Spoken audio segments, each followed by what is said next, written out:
25년 전 눈보라 속에서 버려졌던 아이가 이제는 백만장자가 되어 계모의 앞에 서 있었다. 현관문이 닫히는 소리가 겨울밤을 짧게 베고 지나가자 서윤의 귓속에서는 그 소리가 끝없이 울렸습니다. 그녀의 어깨 위로 눈발이 기왓장 부딪히듯 쏟아졌고 얇은 코트 자락이 바람에 휘청였습니다.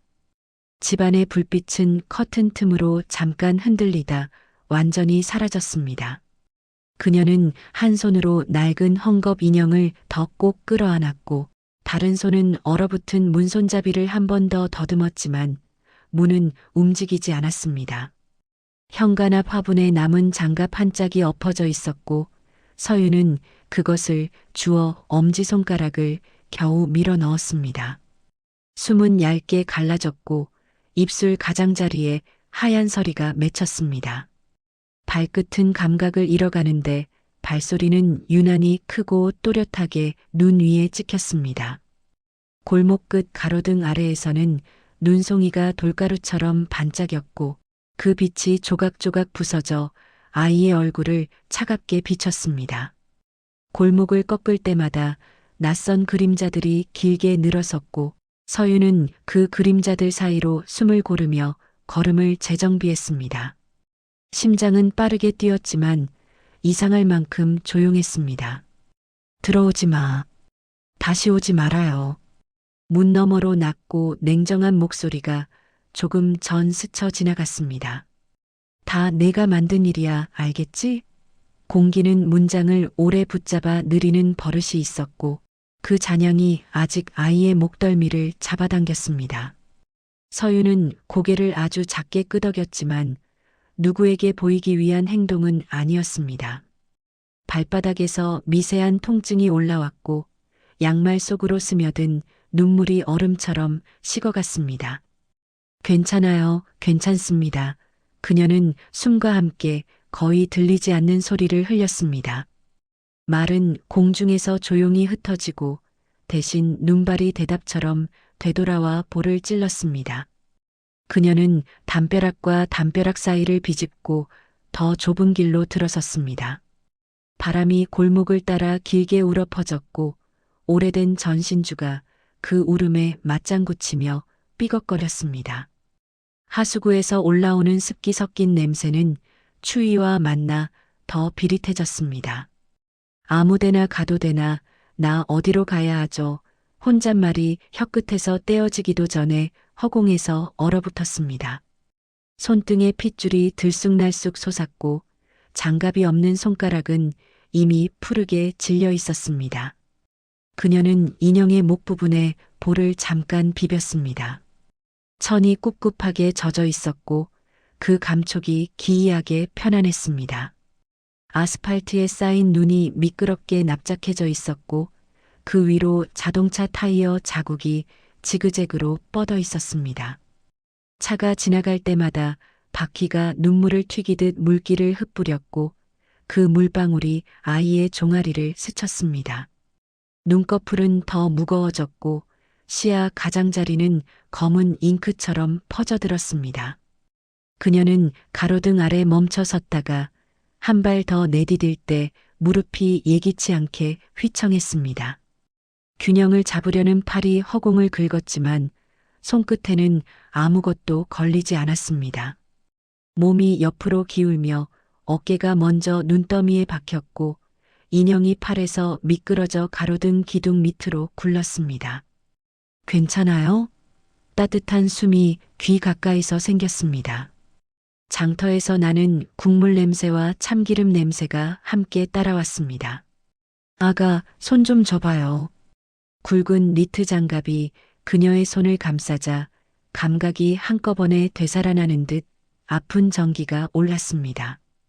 여긴 너무 춥죠. 내 손 좀 잡고 일어나요.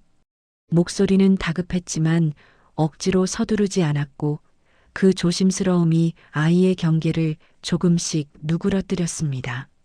서윤은 천천히 상체를 일으켰습니다. 허벅지 안쪽이 떨렸고 발목 관절이 시큰거렸습니다. 아주머니는 자신의 목도리를 풀어 아이의 목에 감아 올렸습니다. 잠깐만요. 포장마차로 같이 가요. 따뜻한 국물 있어요. 아주머니의 어깨로 눈이 후두둑 떨어졌고 양손으로 아이를 감싸는 자세가 오래된 담요처럼 넉넉했습니다. 포장마차 비닐 커튼을 젖히자 바깥의 바람소리가 멀리 나가 앉았습니다. 가스불이 파란 혀를 내밀며 손밑을 하찼고 김이 서린 공기가 뺨을 부드럽게 덮었습니다.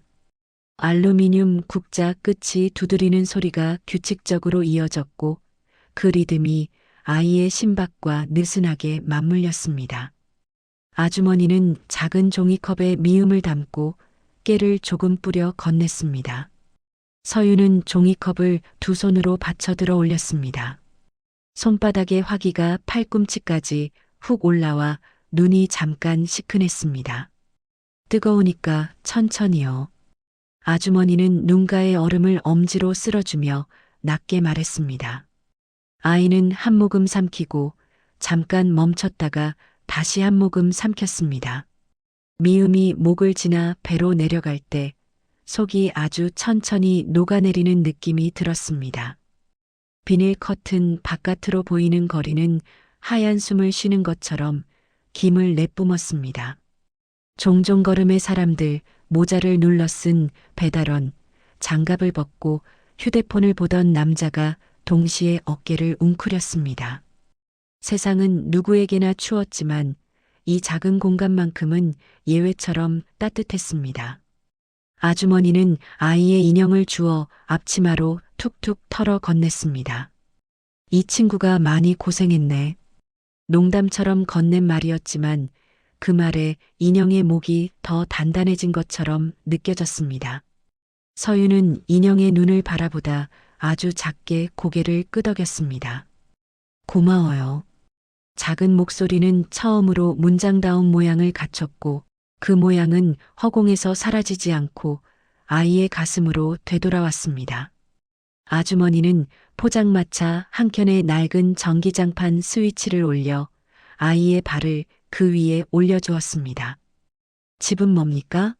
아주머니가 망설이며 물었습니다. 서유는 창밖 눈발을 한참 보다가 입술을 깨물었습니다.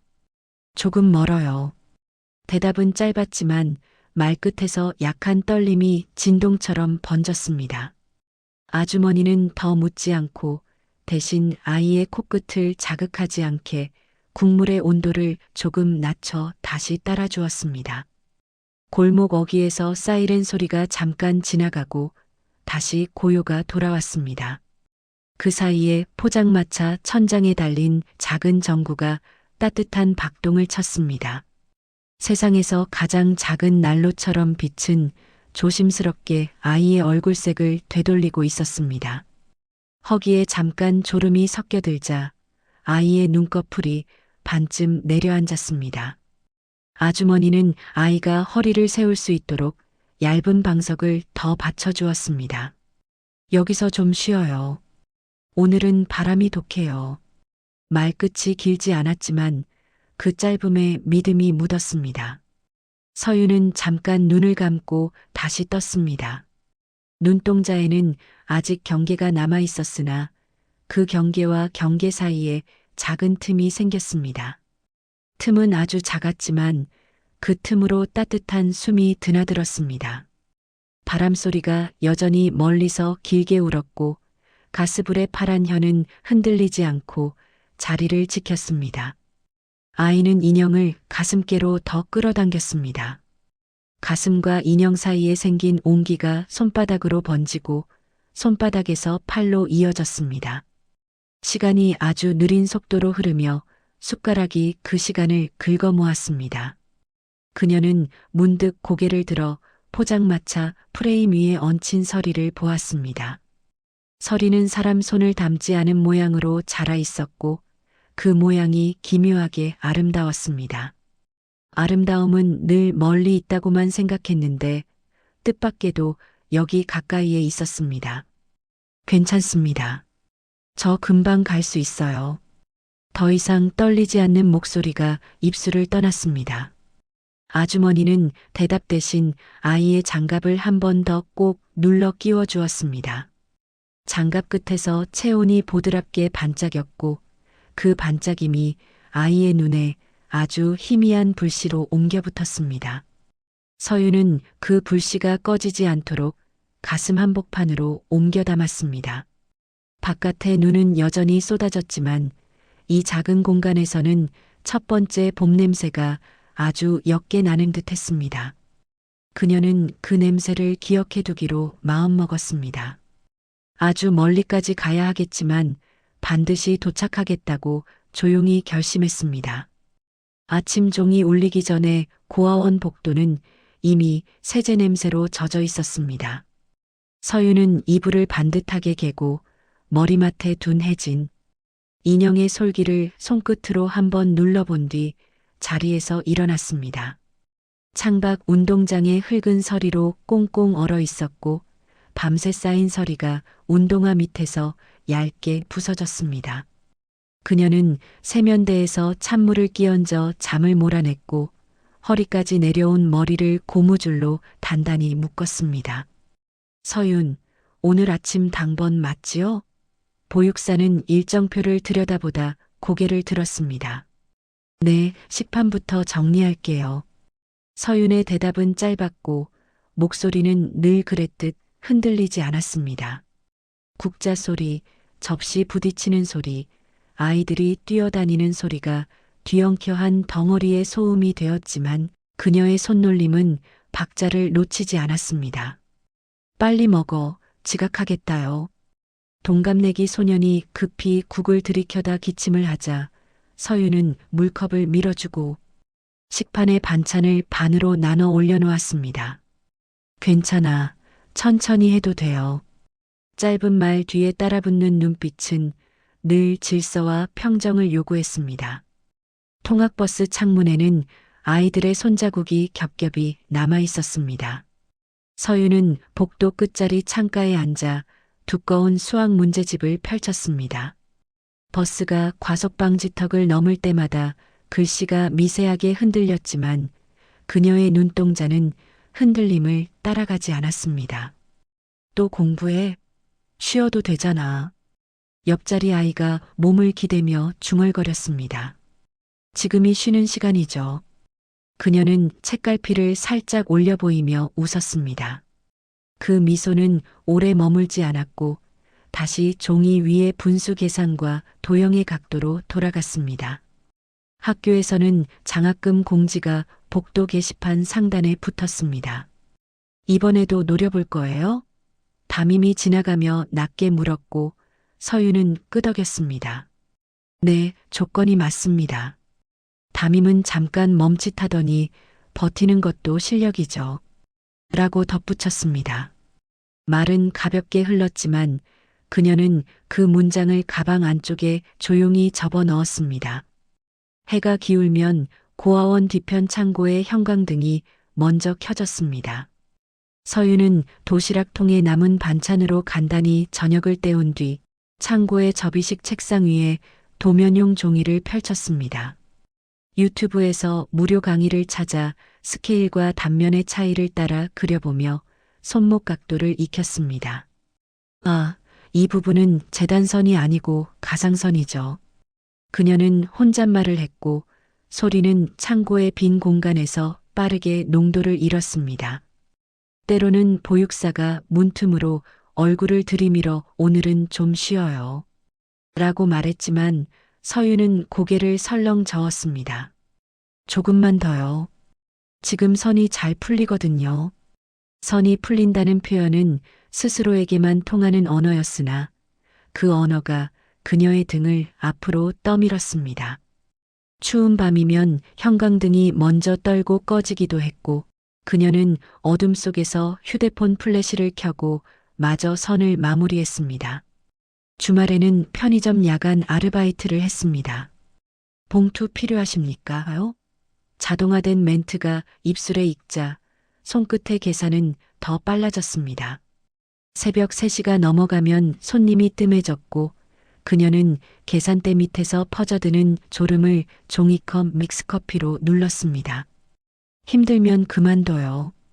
점장이 스윽 다가와 말했을 때 그녀는 계산기에 전원을 껐다 켜며 고개를 저었습니다. 괜찮습니다. 다음 주에 등록금 일부를 내야 해서요. 점장은 더 묻지 않고 방충문을 정리했습니다. 창밖으로 택시 몇 대가 비슷한 속도로 스쳐 지나갔고 편의점 간판 불빛이 도로의 물길을 길게 문질렀습니다. 새벽 5시 근무를 마치고 나오는 길에 그녀는 신문 배달 상자를 어깨로 옮겨들었습니다. 오늘도 부탁드려요. 신문사 직원이 모자를 눌러쓰고 말하자 그녀는 네, 302동은 엘리베이터 고장났죠? 라고 되물으며 계단 쪽으로 방향을 틀었습니다.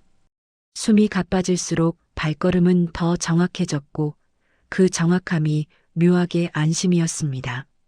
겨울방학이 시작되자 그녀는 근처 인테리어 사무소에 인턴을 지원했습니다. 포트폴리오가 깔끔하네요. 소장이 스케치를 넘겨보며 말했습니다. 선의 방향이 일정해서 도면 읽기가 좋습니다요. 칭찬은 건조하게 떨어졌지만 그녀의 손등에는 미세한 열이 올랐습니다. 주 6일 하루 10시간 괜찮겠습니까? 소장의 질문에 그녀는 곧장 가능합니다. 라고 답했습니다. 첫날부터 가구 배치의 패턴, 동선의 충돌, 채광의 각도를 메모했고 퇴근길 지하철에서는 상가 임대 공고를 훑으며 지역별 수요를 추적했습니다. 왜 그렇게까지 하죠? 동료 인턴이 반쯤 농담으로 묻자 그녀는 창밖 어둠에 비친 자신의 얼굴을 보며 짧게 말했습니다. 잊지 않으려고요. 동료는 더 묻지 않았고 창틀의 금속이 차가운 쇳빛으로 길게 이어졌습니다. 장학금 심사날 강당에는 겨울 햇빛이 얇게 스며들었습니다. 이름이 호명되자 서유는 단단한 걸음으로 단상에 올랐고 박수 소리는 차갑지 않은 온도로 울렸습니다. 축하합니다. 교감이 봉투를 건네며 고개를 끄덕였습니다. 그녀는 감사합니다. 라고 말하고 자리로 돌아와 봉투를 가방 깊숙이 넣었습니다. 봉투의 두께는 예상보다 얇았지만 그녀의 눈빛은 더 단단해졌습니다. 강당을 나오는 길 복도 끝 창문에 서리가 어지럽게 맺혀 있었습니다. 다음엔 더 큰 거 받자. 그녀는 혼잣말로 다짐했고 그 다짐은 숨과 섞여 투명하게 사라졌습니다. 그러나 사라진 자리에는 묵직한 무게 하나가 남아 척추를 곧게 세웠습니다. 밤이면 포장마차 아주머니의 목소리가 종종 꿈의 가장자리로 떠올랐습니다. 뜨거우니까 천천히요. 꿈속에서도 그 말은 느리지도 빠르지도 않은 속도로 정확한 온도로 도착했습니다. 그녀는 눈을 떠 천장을 바라보며 조용히 숨을 들이켰습니다. 천천히 그러나 멈추지 말자요. 그 문장은 스스로를 돌보는 주문처럼 몸 안에 스며들었습니다. 주문은 외워지는 법이 없었고 매번 새로 말해야 했습니다. 그래서 그녀는 아침마다 다시 중얼거렸습니다. 오늘 배울 것을 다 배우고 오늘 할 일을 다 하자요. 고개를 끄덕이며 세수를 마치고 이마의 물기를 손바닥으로 털어냈습니다. 졸업식 날 운동장은 여전히 찬바람에 울었습니다. 다른 아이들이 꽃다발을 받는 동안 그녀의 손에는 작은 편지 한 통이 쥐어졌습니다. 보육사는 수고했다요.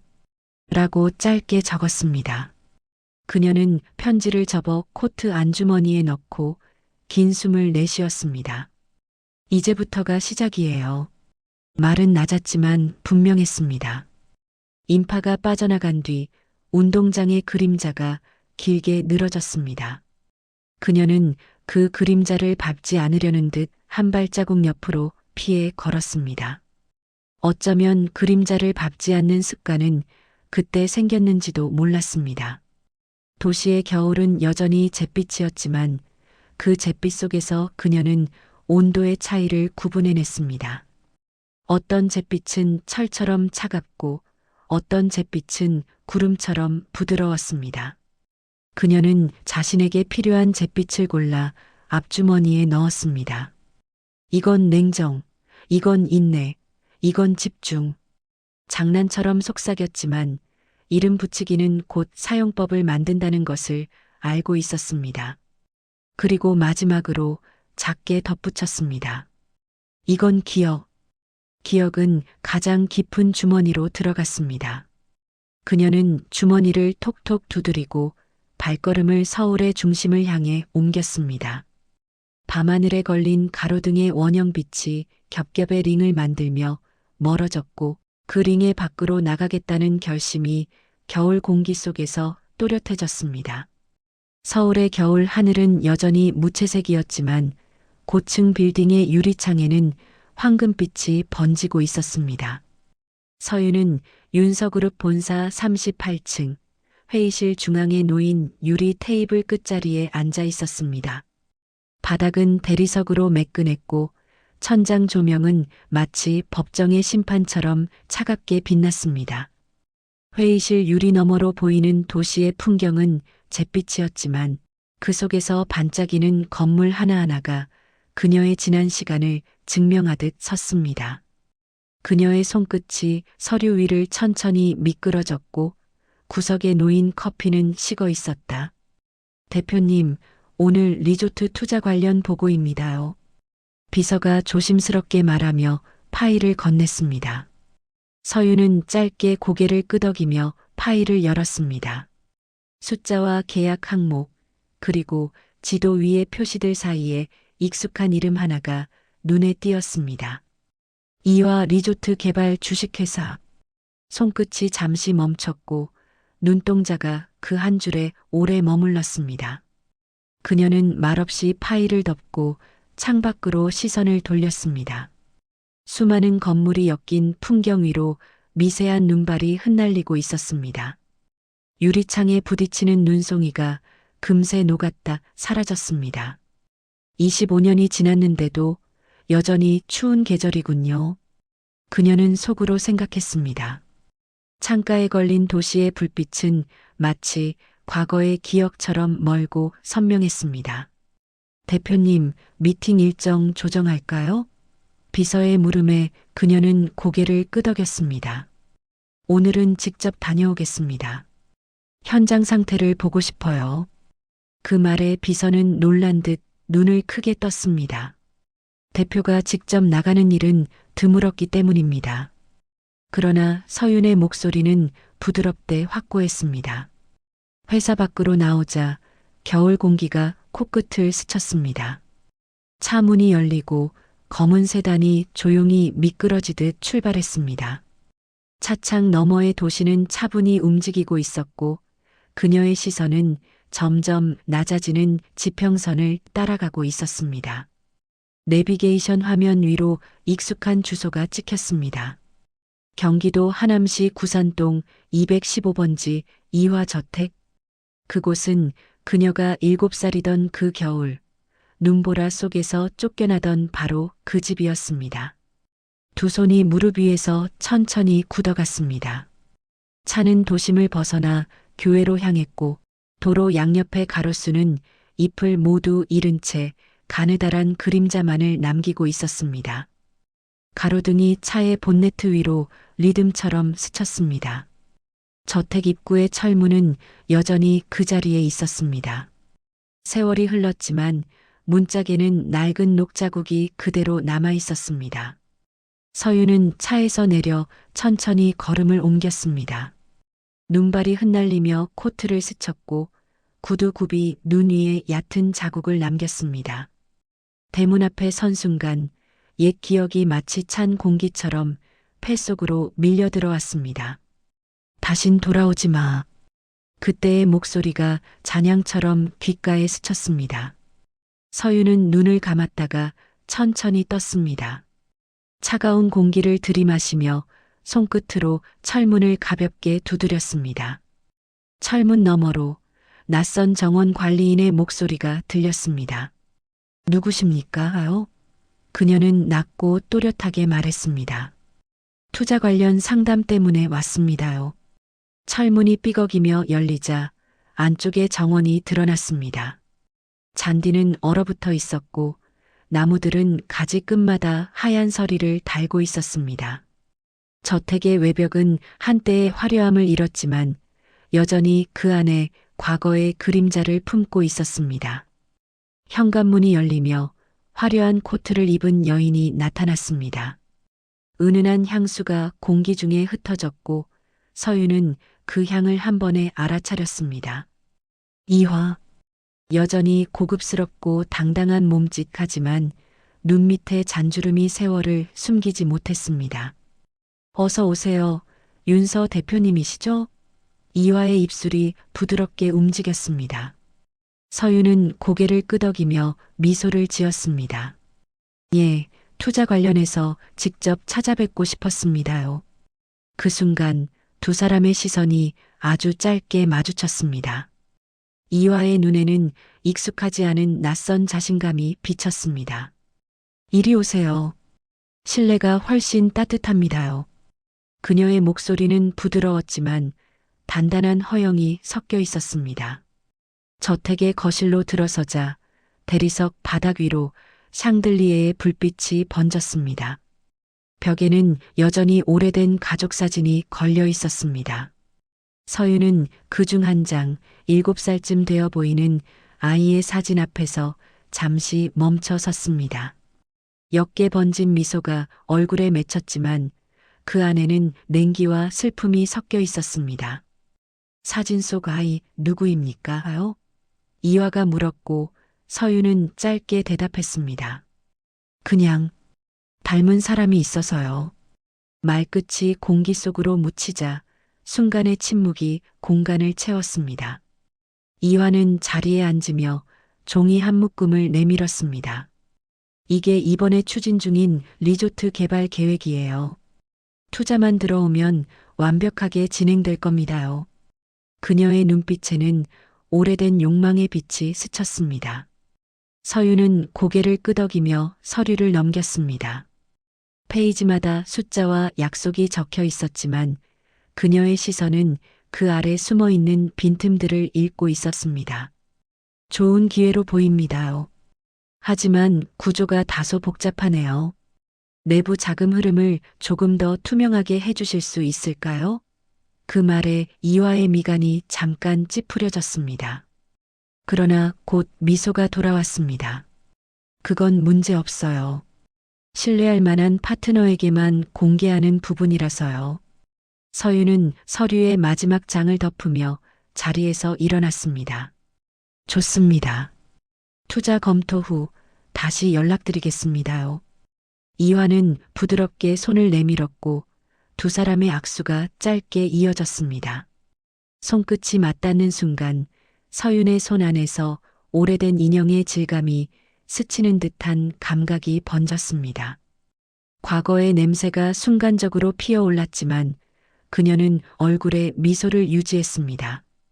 좋은 결과 기대하겠습니다. 이화의 목소리가 따라왔지만 서윤은 이미 등을 돌려 문을 향하고 있었습니다. 현관문을 열자 찬 공기가 얼굴을 스쳤습니다. 바람 속에는 먼 과거의 숨결이 섞여 있었고 눈송이가 한 줄기 떨어져 그녀의 어깨 위에서 사라졌습니다.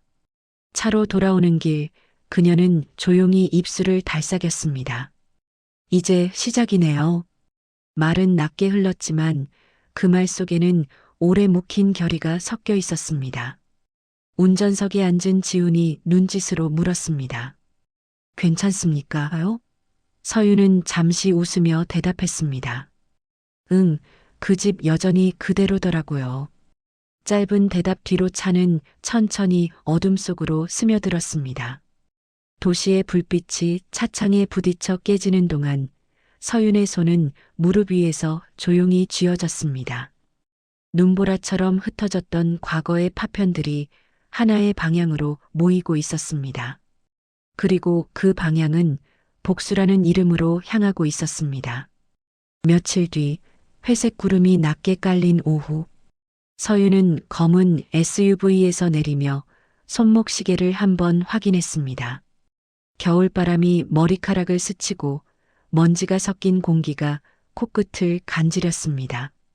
그녀는 짙은 남색 코트를 여미며 이화의 저택 정문 앞에 섰습니다. 철제 대문은 여전히 무겁게 닫혀 있었고 표면의 녹은 더 깊어져 있었습니다. 초인종을 누르자 카메라 렌즈 뒤로 경비원의 낯선 얼굴이 나타났습니다. 안녕하세요. 윤서그룹 투자 담당입니다요. 약속드린 방문입니다. 경비원이 무전기를 누르고 누군가와 짧게 대화를 나누더니 철문이 천천히 열렸습니다. 녹슨 철이 비명을 지르듯 끼익 울었고 문이 완전히 열리자 안쪽에 정원 정경이 드러났습니다. 서윤은 눈길을 피해 고급 구두로 조심스레 발걸음을 옮겼습니다. 구두 굽이 얼어붙은 돌길 위에서 짧은 소리를 냈고 그 소리가 저택의 벽면에 메아리 쳤습니다. 정원의 중앙에는 예전보다 작아진 연못이 있었습니다. 한때 분수가 솟던 자리에는 녹슨 펌프가 서 있었고 그 주위를 말라붙은 나무들이 둘러싸고 있었습니다. 집은 여전히 크고 겉보기엔 위험을 잃지 않았지만 그 안의 공기는 이미 오래전에 식어 있었습니다. 현관문이 열리며 은은한 향수 냄새가 퍼졌습니다. 계단 위에서 이화가 천천히 내려왔습니다. 그녀는 털이 달린 회색 코트를 걸치고 손에는 진주 브로치가 빛나는 머그컵을 들고 있었습니다. 오, 윤서 대표님. 이렇게 직접 오실 줄 몰랐네요. 그녀의 입가에는 세련된 미소가 걸려 있었지만 눈동자에는 피로한 빛이 섞여 있었습니다. 직접 뵙고 이야기 나누는 게 좋을 것 같았습니다요. 서윤이 차분히 인사하며 고개를 숙였습니다. 어서 들어오세요. 요즘은 날이 너무 춥죠. 이화는 손짓으로 그녀를 맞이했습니다. 거실은 여전히 화려했습니다. 샹들리에는 빛을 흩뿌리고 있었고 벽난로 근처에는 오래된 화병과 금빛 액자가 나란히 놓여 있었습니다. 하지만 서윤의 시선은 액자 속으로 향했습니다. 그곳엔 가족 사진이 걸려 있었고 사진 속 어린 소녀의 얼굴은 세월이 지나도 낯익었습니다. 옅은 미소가 번졌지만 그 미소는 곧 사라졌습니다. 이화는 고급차 세트를 가져오며 서윤의 맞은편에 앉았습니다. 요즘 젊은 CEO들은 이렇게 바쁘다면서요? 그래도 직접 찾아주시니 반가워요. 그녀의 말투는 부드러웠지만 안에는 여전히 사람을 시험하려는 기색이 담겨 있었습니다. 사업을 직접 확인하는 게 제 방식이라서요. 서윤은 단정히 앉아 서류 가방을 열었습니다. 그 안에는 윤서그룹 로고가 박힌 검은 파일이 들어 있었습니다. 이게 이번에 검토 중인 투자 제안서입니다요. 그녀는 파일을 이화에게 건넸습니다. 이화는 얇은 손가락으로 페이지를 넘기며 곳곳의 수치를 눈으로 따라 읽었습니다. 자금 규모가 크네요. 대신 조건이 좀 까다로워 보이는데요. 그녀는 눈썹을 살짝 치켜 세웠습니다. 투자는 신뢰가 중요하니까요. 특히 리조트 사업처럼 규모가 큰 프로젝트는요. 서윤은 잔잔하게 말하며 이화의 반응을 관찰했습니다. 이화는 살짝 웃으며 차를 한 모금 마셨습니다. 신뢰라.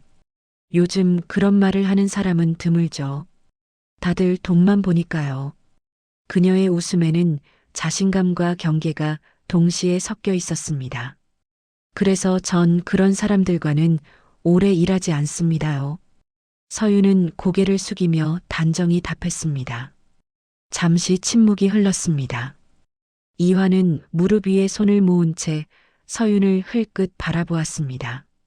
그녀의 시선은 상대를 가늠하려는 탐색의 빛이었습니다. 대표님은 젊은데도 여유가 느껴져요. 보통 이 나이엔 급한 사람들이 많거든요. 이화의 말에 서윤은 미소만 짓고 대답을 아꼈습니다. 그녀의 눈빛은 잠시 소파 옆에 낡은 피아노로 향했습니다. 그 피아노는 자신이 7살이던 시절 마지막으로 건반을 눌렀던 그 악기와 똑같은 모양이었습니다.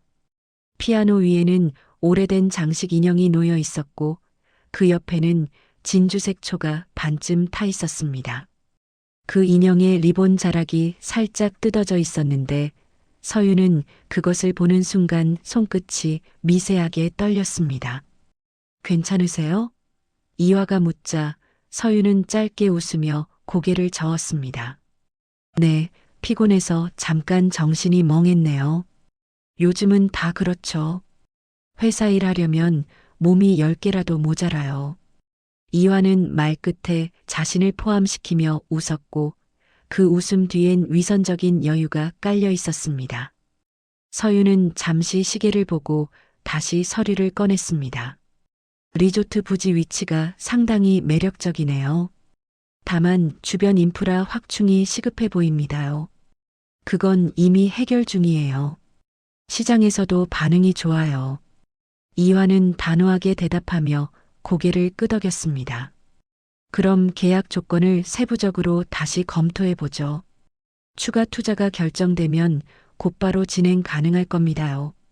서윤의 말은 명확했고 이화의 눈에는 탐욕이 번졌습니다. 이화는 자리에서 일어나며 웃었습니다. 대표님, 정말 믿음이 가네요. 이렇게 젊고 단단한 사람은 오랜만이에요. 감사합니다요. 서유는 자리에서 일어나 악수를 청했습니다. 두 사람의 손이 맞닿는 순간 서윤의 손끝이 잠시 차가워졌습니다. 그 감촉은 오래전 겨울의 기억을 떠올리게 했습니다. 좋은 결과로 이어지길 바랍니다요. 그녀가 짧게 인사하자 이화는 입꼬리를 올리며 고개를 끄덕였습니다. 물론이죠. 우리 둘 다 윈윈할 거예요. 현관을 나서며 서유는 다시 한번 저택의 내부를 돌아보았습니다. 벽면의 조명은 여전히 밝았지만 그 안의 그림자들은 움직이지 않았습니다. 문이 닫히는 소리가 뒤에서 났고 차가운 공기가 다시 폐 속으로 밀려들었습니다. 서유는 차로 향하며 손가방 안의 계약서를 다시 한번 확인했습니다. 마지막 페이지 구석에는 의도적으로 남겨둔 서류 조항이 하나 있었습니다. 해당 계약의 모든 손실은 이화 리조트 개발 측의 단독 책임으로 한다. 그녀는 그 문장을 눈으로 따라 읽으며 입술 끝에 미묘한 미소를 그렸습니다. 바람이 머리카락을 흩날렸고 도로 저편의 가로등이 하나씩 켜졌습니다. 이제 균형을 맞출 차례예요. 그녀는 낮게 중얼거렸습니다.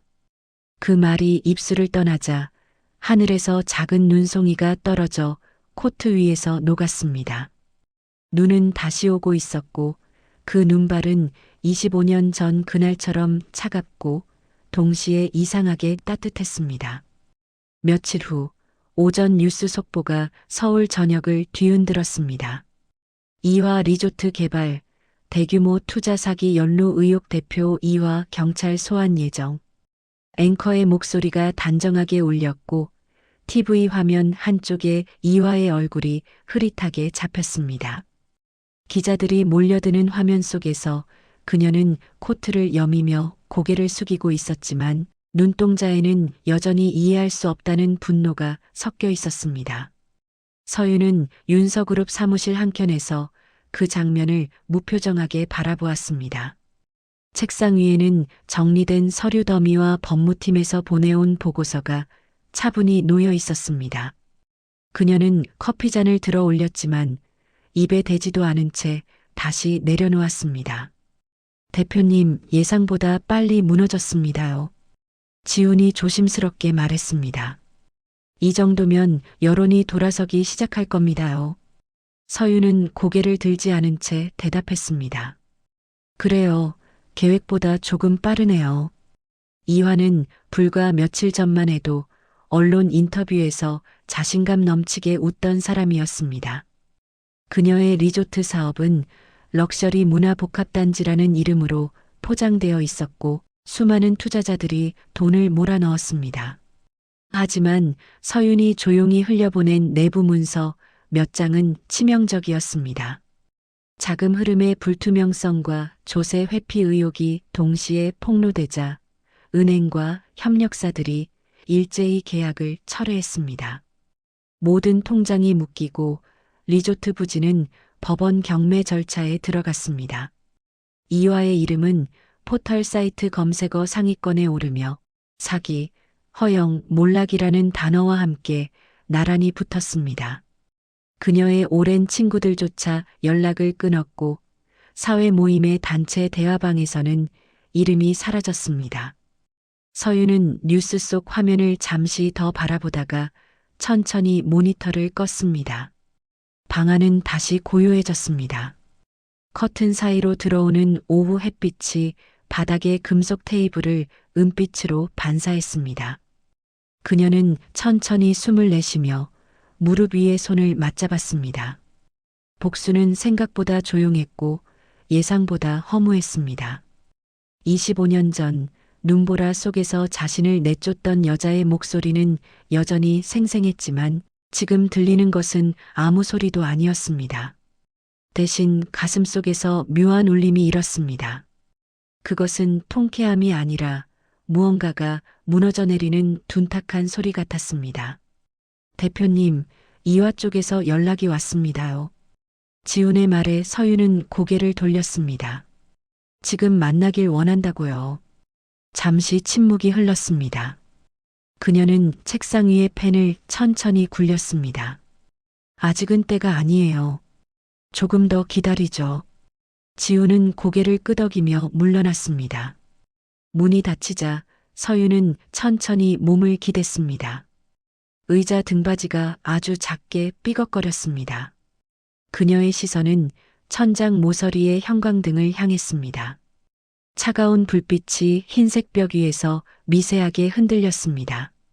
복수는 완성되었는데 왜 이렇게 조용할까?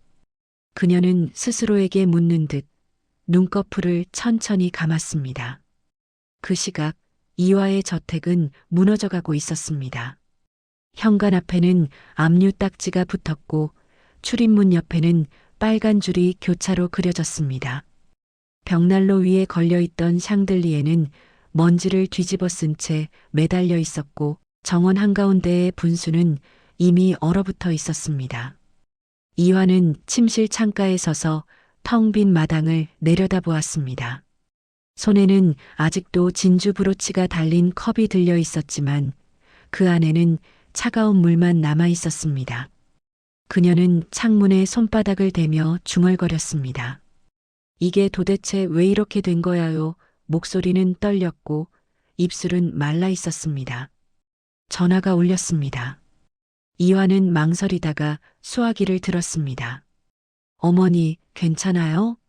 전화기 너머로 딸 하나의 목소리가 들렸습니다. 뉴스 봤어요. 사람들이 너무 심하게 말해요. 이화는 대답 대신 짧게 숨을 내쉬었습니다. 괜찮아요. 금방 정리될 거예요. 말끝은 허공에서 갈라졌습니다. 하지만 그녀의 눈가에는 미세한 눈물이 맺혀 있었습니다. 엄마 이제 그만하자요. 나도 힘들어요. 딸의 목소리는 작고 떨렸습니다. 이화는 한동안 아무 말도 하지 못했습니다. 그래요. 나중에 다시 연락하자요. 수화기를 내려놓는 손끝이 떨렸습니다. 그날 밤 서윤은 집무실에서 남은 계약 서류를 천천히 정리했습니다. 문득 서랍 속에서 오래된 인형 하나를 꺼냈습니다. 낡고 바랜 헝겊 인형은 눈이 한쪽이 떨어져 나가 있었지만 여전히 익숙한 형태를 하고 있었습니다. 그녀는 조용히 인형을 손바닥 위에 올려놓았습니다. 이제 끝났어요. 나지막한 속삭임이 방 안에 퍼졌습니다. 그러나 그 말은 곧 메아리처럼 되돌아와 가슴에 부딪혔습니다. 끝이라는 말이 이상하게도 아무런 결론을 만들어내지 못했습니다. 지훈이 다시 문을 두드렸습니다. 대표님, 내일 아침 기자회견 일정 확인했습니다요. 관련 자료는 정리 중입니다. 서윤은 짧게 고개를 끄덕였습니다. 좋아요. 필요한 부분만 남겨두세요. 알겠습니다요. 문이 닫히고 사무실 안에는 다시 정막이 흘렀습니다. 창문 밖에는 첫눈이 내리고 있었습니다. 유리창에 닿은 눈송이가 녹아내리며 작은 물방울로 흘렀습니다. 서윤은 그 물방울이 바닥으로 떨어지는 모습을 한참 바라보았습니다. 마치 무너지는 허영의 잔해처럼 조용히 그러나 확실하게 사라지고 있었습니다. 정의는 반드시 돌아오네요. 그녀는 혼잣말처럼 중얼거렸습니다. 그러나 그 목소리는 이내 작아졌습니다. 정의라기보다는 오래 묵은 고통의 균형이 맞춰진 느낌이었습니다. 모든 것이 원래의 자리를 찾는 듯 했지만 그 자리가 너무 비어 있었습니다. 눈발이 점점 굵어졌고 도시의 불빛은 희미해졌습니다. 서윤은 커튼을 닫으며 마지막으로 창밖을 바라봤습니다. 어둠 속에서도 한 줄기 흰 눈이 유리창에 달라붙어 있었습니다. 그것은 마치 오래전 자신을 감쌌던 그 눈보라 같았습니다.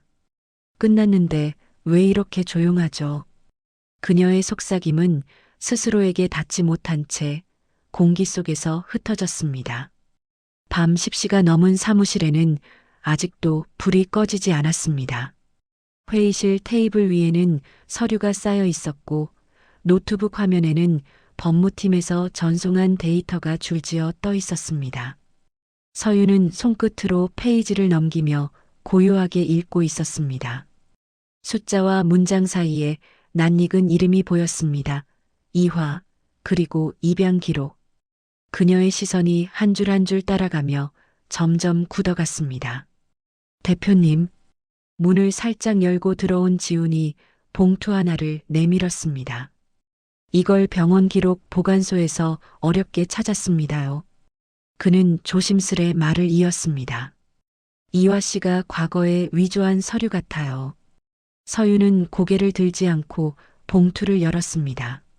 안에는 오래된 종이 몇 장이 들어 있었고 모서리가 누렇게 발해 있었습니다. 종이를 펼친 순간 눈빛이 잠시 흔들렸습니다. 문서에는 충격적인 사실이 적혀 있었습니다. 그녀가 친부에게 버려진 게 아니라 계모 이화가 모든 걸 조작한 것이었습니다. 아버지가 교통사고로 병원에 입원해 의식이 없던 동안 이화는 위조된 친자 확인서를 만들어 서윤이 친딸이 아니다라는 결론을 만들어냈습니다. 그녀는 그 문서를 근거로 아이를 집에서 내쫓았고 모든 재산을 자신의 명의로 옮겼습니다. 서윤은 숨을 들이쉬며 문서를 내려놓았습니다. 손끝이 미세하게 떨렸고 손등 위에 핏줄이 도드라졌습니다. 확실합니까요? 그녀의 목소리가 낮게 깔렸습니다. 지우는 고개를 끄덕였습니다. 증거가 명확합니다. 병원 원본까지 확보했습니다요.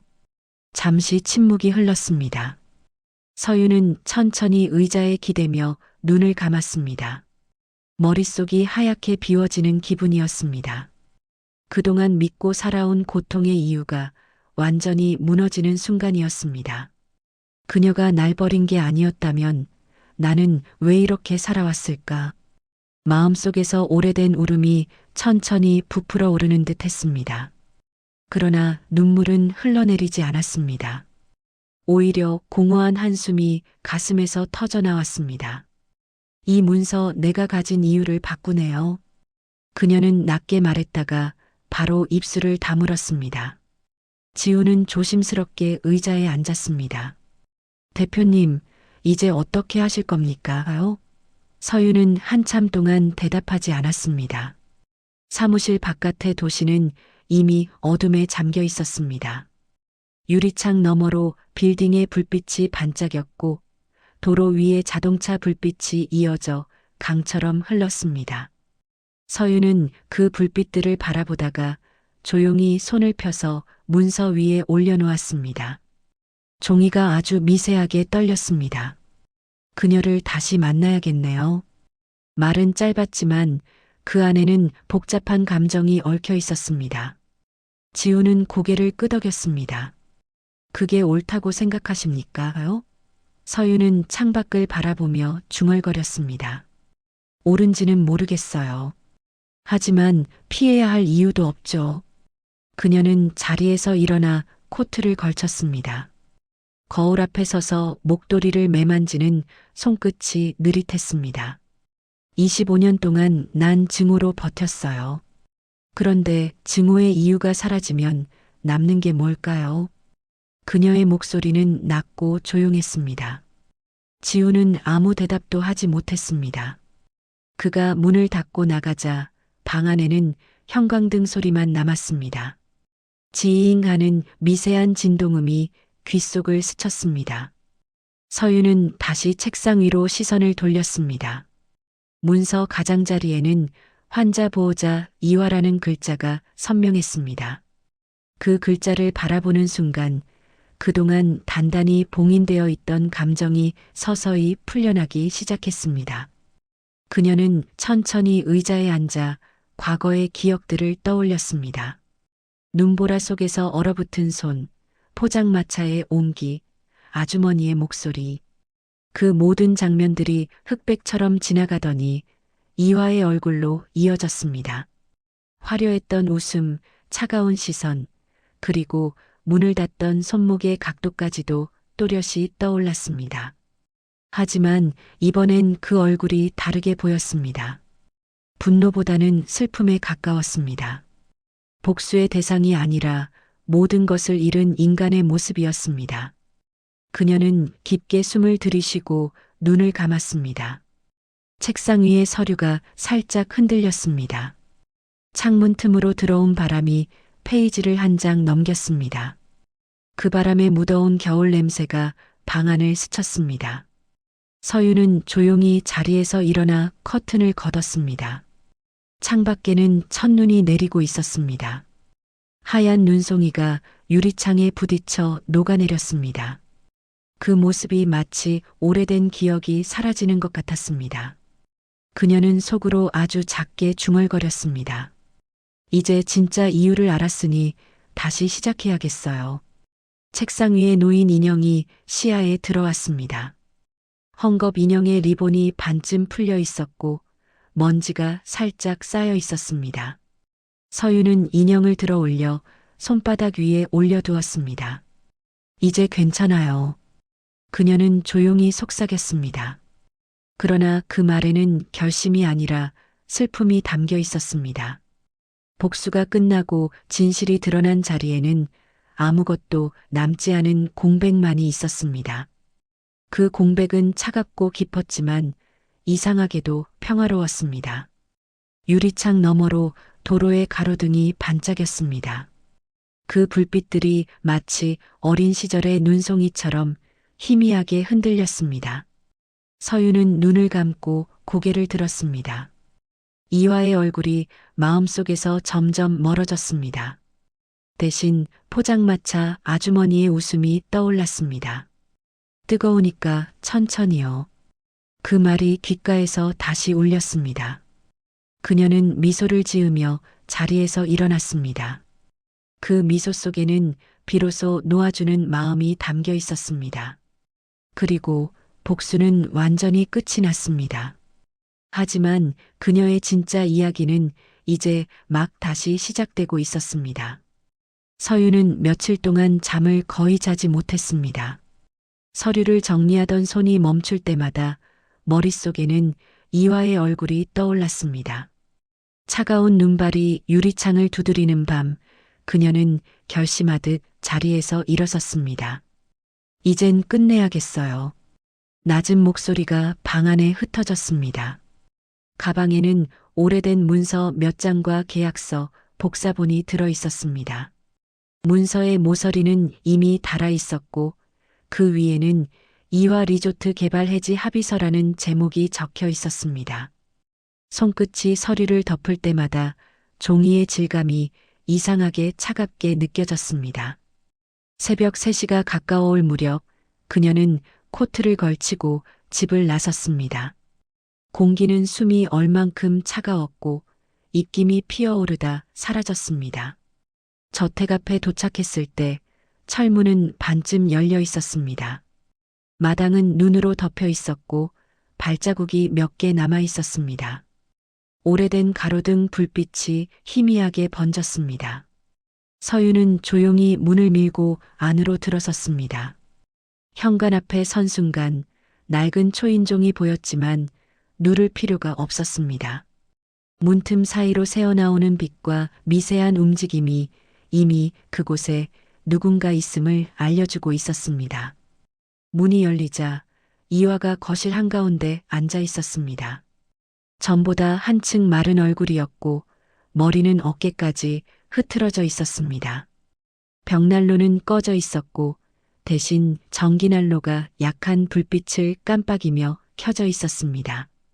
그녀는 서윤을 보자마자 천천히 자리에서 일어났습니다. 왔구나. 이화의 목소리는 낮고 갈라져 있었습니다. 예전처럼 화려한 억양도 고급스러운 어투도 남아있지 않았습니다. 이렇게까지 와야 했니? 그 말에 서윤은 한동안 대답하지 않았습니다. 대신 천천히 가방에서 문서를 꺼내 탁자 위에 올려놓았습니다. 문서 사이로 얇은 빗줄기가 비쳤습니다. 이게 마지막이에요. 리조트명의 이전 동의서, 그리고 재산 환수 절차에 대한 합의서예요. 그녀의 말은 단단했고 떨림이 없었습니다. 이화는 문서를 바라보다 손을 뻗었지만 바로 멈추었습니다. 손끝이 종이에 닿기도 전에 공기가 흔들렸습니다. 이제 이런 게 무슨 의미가 있니? 그녀는 낮게 중얼거렸습니다. 서윤은 잠시 이화의 얼굴을 바라보았습니다. 눈밑은 퀭했고 입술은 갈라져 있었습니다. 과거의 그 냉정하고 단단한 여인은 더 이상 없었습니다. 25년 전 왜 그랬습니까? 하여. 서윤의 목소리는 조용했지만 묵직했습니다. 그날 왜 나를 내쫓았죠? 이화는 고개를 들지 못했습니다. 그땐 그렇게라도 해야 한다고 믿었어. 누구를 위해요? 아버지요? 아니면 당신 자신을 위해서요? 서윤의 말 한 줄 한 줄이 공기를 눌렀습니다. 이화는 겨우 숨을 들이쉬며 고개를 들었습니다. 그 사람 내 아버지, 병원비가 필요했어. 난 아무것도 없었고 재산을 지키는 게 그를 지키는 거라고 생각했지요. 그래서 아이를 버렸어요. 서윤의 목소리가 미세하게 흔들렸습니다. 내가 너무 어려웠어. 그때의 나는 어른이 아니었어. 짧은 침묵이 흘렀습니다. 벽난로 위 시계 초침이 틱, 틱 소리를 냈습니다. 그 소리가 유난히 크게 들렸습니다. 서윤은 손가락 끝으로 탁자를 가볍게 두드렸습니다. 그 변명, 너무 늦었어요. 이화는 허탈하게 웃었습니다. 늦은 게 아니라 이제야 알겠어요. 나는 그날 이후로 계속 벌을 받으며 살았어요. 그녀는 소파에 몸을 기댔고 눈가에 눈물이 맺혔습니다.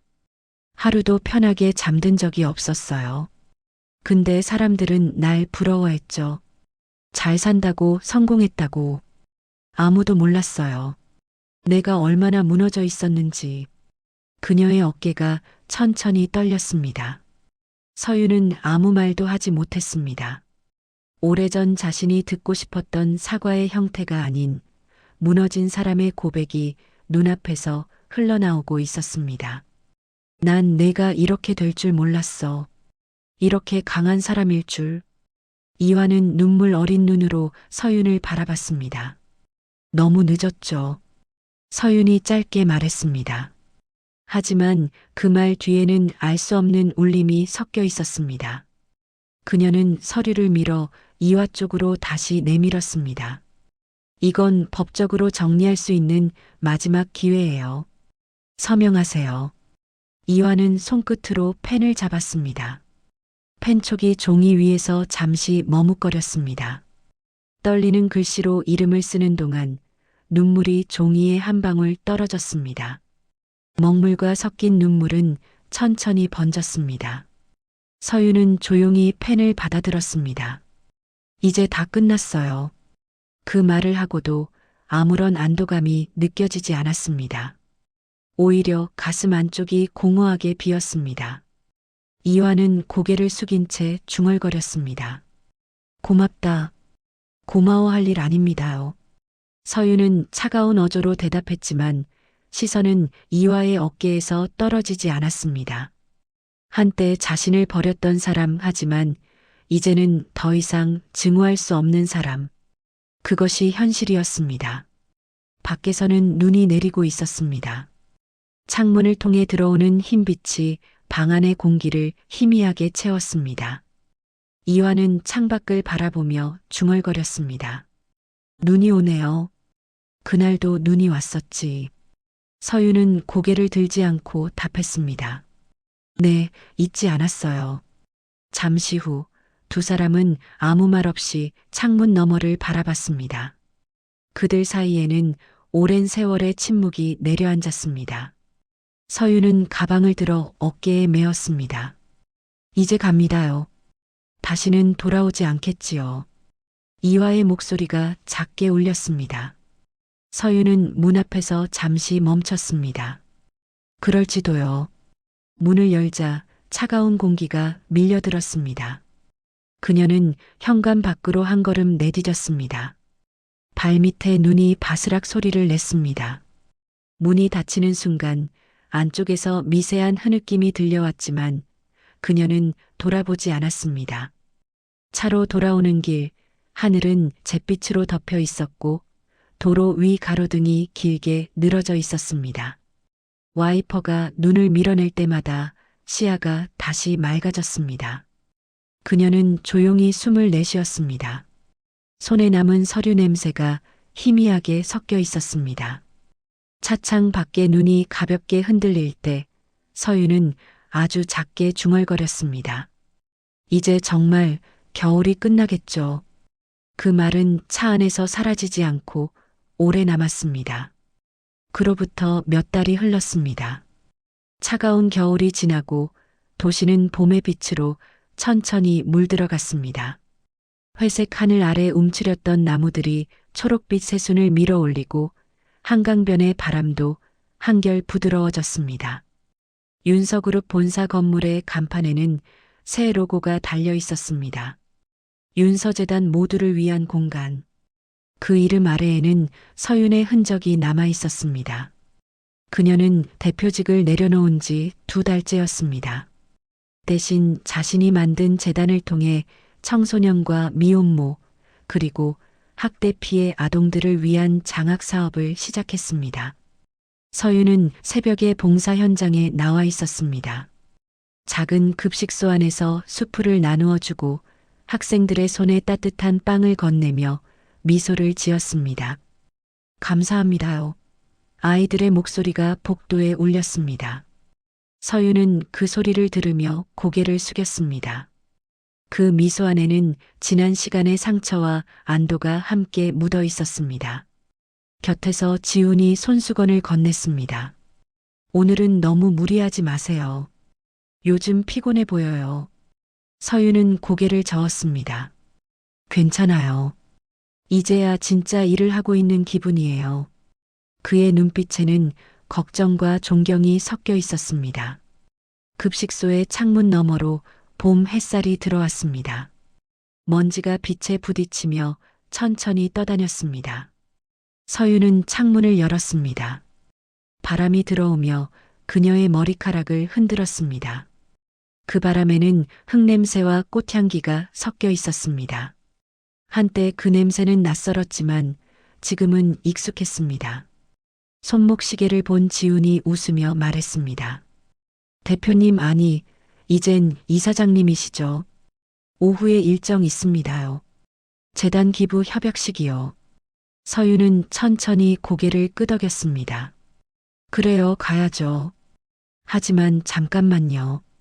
그녀는 가방에서 낡은 헝겊 인형 하나를 꺼냈습니다. 언제나 책상 서랍 안에 넣어두던 인형이었습니다. 실밥은 거의 다 풀려 있었지만 여전히 온기를 품고 있었습니다. 오늘은 이 친구도 같이 가요. 서유는 미소를 지었습니다. 차로 이동하는 동안 창밖으로 봄의 풍경이 스쳐 지나갔습니다. 분홍색 매화꽃이 가로수를 따라 피어나 있었고 아이들이 손을 흔들며 뛰어다녔습니다. 그 모습을 바라보던 서윤의 얼굴에 잔잔한 미소가 번졌습니다. 기부 협약식은 조용하고 단정하게 진행되었습니다. 카메라 플래시가 번쩍였고 기자들의 질문이 이어졌습니다. 과거의 일들을 후회하지 않느냐는 물음에 그녀는 잠시 생각하다가 천천히 대답했습니다. 후회라기보다는 감사하다고 생각합니다요. 그 시간이 없었다면 지금의 저는 없었을 테니까요. 말끝이 부드럽게 흘렀고 회의실 안의 공기가 잠시 멈춘 듯 했습니다. 기자들은 더 이상 묻지 않았고 대신 조용히 고개를 숙였습니다. 서윤은 미소를 지으며 그 자리를 떠났습니다. 그날 오후 그녀는 오래된 산책로를 따라 걸었습니다. 바람이 따뜻했고 새소리가 멀리서 들렸습니다. 길가에는 노란 개나리가 피어 있었고 그 아래에 작은 비석 하나가 놓여 있었습니다. 김순자 모두의 어머니, 포장마차 아주머니의 묘비였습니다. 서윤은 무릎을 꿇고 꽃을 올려놓았습니다. 아주머니, 이제야 인사드리네요. 덕분에 여기까지 왔어요. 목소리는 잔잔했지만 떨림이 느껴졌습니다. 인형을 조심스레 묘비 앞에 내려놓으며 속삭였습니다. 이 친구도 이제 아주머니랑 같이 있으면 좋겠어요. 인형의 천이 봄바람에 살짝 흔들렸습니다. 눈가가 뜨거워졌지만 서윤은 울지 않았습니다. 대신 미소를 지으며 고개를 들었습니다. 하늘은 푸르고 구름이 느리게 흘러갔습니다. 햇살이 그녀의 얼굴을 부드럽게 감쌌습니다. 그 순간 25년 전 눈보라 속에 서 있던 어린 자신이 떠올랐습니다. 얇은 코트를 입고 인형을 안고 울던 아이. 하지만 이번엔 달랐습니다. 그 아이는 울지 않았고 환히 웃고 있었습니다. 서윤은 그 미소를 마음 깊이 새겼습니다. 돌아가는 길, 지훈이 조용히 물었습니다. 이제 정말 끝났습니까요? 서윤은 창밖을 바라보며 대답했습니다. 끝난 게 아니라 제자리를 찾은 거예요. 차창 밖으로 봄꽃이 흩날렸습니다. 그 꽃잎 하나가 차창에 붙었다가 바람에 날려갔습니다. 서윤은 그 모습을 오래 바라보았습니다. 그때의 겨울이 있었으니까 지금의 봄이 더 따뜻한 거겠죠. 그녀의 목소리는 부드럽고 단단했습니다. 차가 멈췄고 창밖에 아이들이 뛰노는 공원이 보였습니다. 서윤은 차 문을 열고 내렸습니다. 바람이 코트를 스쳤고 햇빛이 어깨 위로 내려앉았습니다. 그녀는 잠시 하늘을 올려다보며 눈을 감았습니다. 멀리서 아이들의 웃음소리가 들렸습니다. 그것은 오래전 잃어버린 봄의 소리였습니다. 그녀는 아주 천천히 미소 지었습니다. 이제야 진짜 봄이 왔네요. 그 말은 바람에 실려 멀리 흩어졌습니다. 하늘은 맑았고 모든 것이 새로 시작되는 듯 했습니다.